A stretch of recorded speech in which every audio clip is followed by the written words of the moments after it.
Dentro de um dos livros mais importantes da história, A Suma Teológica de Tomás de Aquino, existe um enigma, quase como um código escondido bem debaixo do nosso nariz. E hoje a gente vai decifrar esse código juntos. Então, o mistério é exatamente este. Como pode a mesma referência, a mesmíssima coordenada, questão 5, artigo 3, nos levar a três lugares completamente diferentes dentro do mesmo livro? Parece estranho, né? Mas olha, isso não é um erro de impressão, não.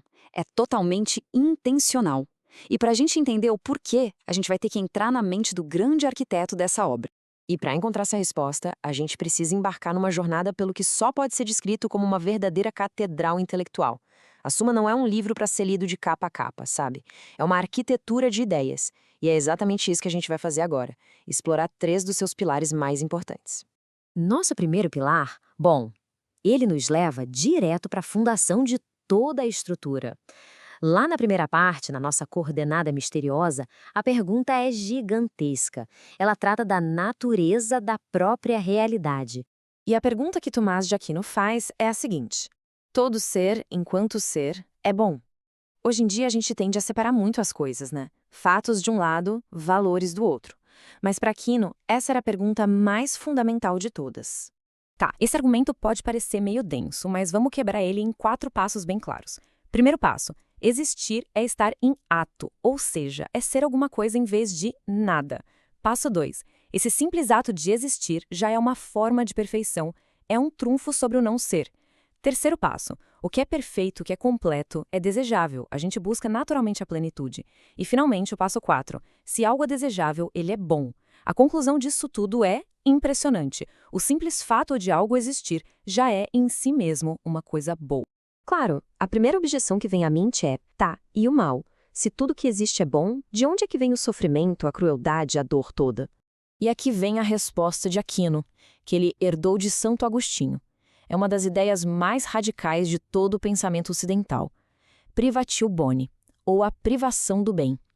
A ideia aqui é chocante. O mal não é uma coisa que existe por si só. Não é uma força, não é uma substância. Então, a sacada é essa: o mal é a ausência de um bem que deveria estar ali. E os exemplos ajudam a gente a entender. A cegueira não é uma coisa escura que entra no olho, é a falta da visão. Um pecado não é uma entidade do mal, mas um ato que não tem a ordem correta. A analogia da ferrugem é perfeita. O mal precisa de um hospedeiro bom, o ferro, para poder existir. Ele não existe sozinho. Muito bem, vamos para o nosso segundo pilar. Agora a gente sai do nível do cosmos e entra no coração do drama humano. Na primeira parte da segunda parte, a mesmíssima coordenada, questão 5, artigo 3, muda o foco da existência para o nosso propósito final, a felicidade. E a atenção aqui é palpável. Aqui no começo com essa citação bem sombria do livro de Jó: o homem nascido de mulher, de vida breve, está cheio de muitas misérias. Isso já prepara o querendo para uma análise bem realista da nossa condição, sem rodeios. E a resposta de Aquino para esse dilema está aqui, numa distinção fundamental. Ele diz que, sim, existe uma felicidade imperfeita que a gente pode alcançar aqui na Terra.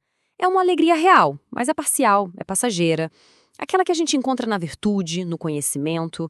Só que ele argumenta que o desejo mais fundo do nosso coração é por uma felicidade perfeita, completa, eterna, que só pode ser encontrada na união com a própria fonte de todo bem. O que isso quer dizer? Que a gente pode ter, sim, uma certa participação na felicidade aqui e agora. É uma alegria de verdade, mas é como a alegria de um viajante. É a alegria do caminho, e não a alegria de quem finalmente chegou em casa no seu destino final. É uma felicidade que, pela sua própria natureza, aponta para algo muito além do horizonte. E isso nos leva direto ao nosso terceiro e último pilar. Se a nossa meta final está além deste mundo, como é que a gente chega lá? Na segunda parte da segunda parte, na mesma questão 5, artigo 3, a gente explora o caminho para essa meta, a fé. E a pergunta aqui é bem provocadora. Se alguém rejeita um único ponto da fé, essa pessoa ainda tem a virtude da fé em relação a todo o resto? A nossa intuição moderna talvez dissesse: ué, claro que sim. Mas a resposta de Aquino é um sonoro e surpreendente não. Para a gente entender esse não, que parece tão radical, a gente precisa dessa distinção aqui. Pense nela como um o quê e um porquê. O objeto material da fé é o que se acredita. São as doutrinas, os dogmas, como se fossem os vários painéis de um vitral. Mas o objeto formal é a razão pela qual se acredita. É a luz que passa por todos esses painéis. E para Aquino, essa luz, esse porquê, é um só.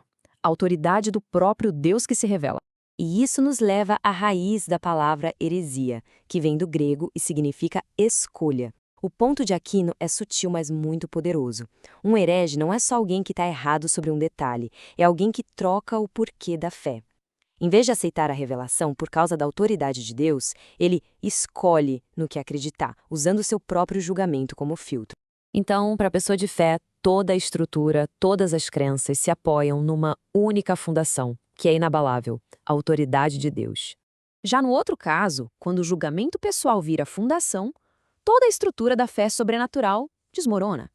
A pessoa pode até acreditar num monte de coisas certas, mas o motivo da crença mudou completamente. Não é mais fé, no sentido que Aquino dá. Vira opinião, mesmo que seja uma opinião bem convicta. Bom, a gente já explorou os 3 pilares, agora chegou a hora de conectar tudo e finalmente resolver o nosso mistério. Afinal, qual é o fio condutor que une essas 3 questões que parecem tão diferentes uma da outra? O fio condutor, a resposta para o nosso enigma da tripla coordenada, é a nossa total dependência de um Criador.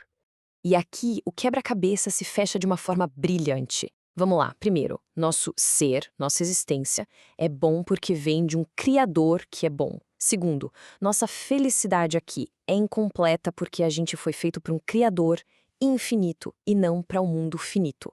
E terceiro, nossa fé só é verdadeira de fato quando depende inteiramente da autoridade do nosso Criador. Ser, propósito e crença, tudo, absolutamente tudo aponta para a mesma fonte.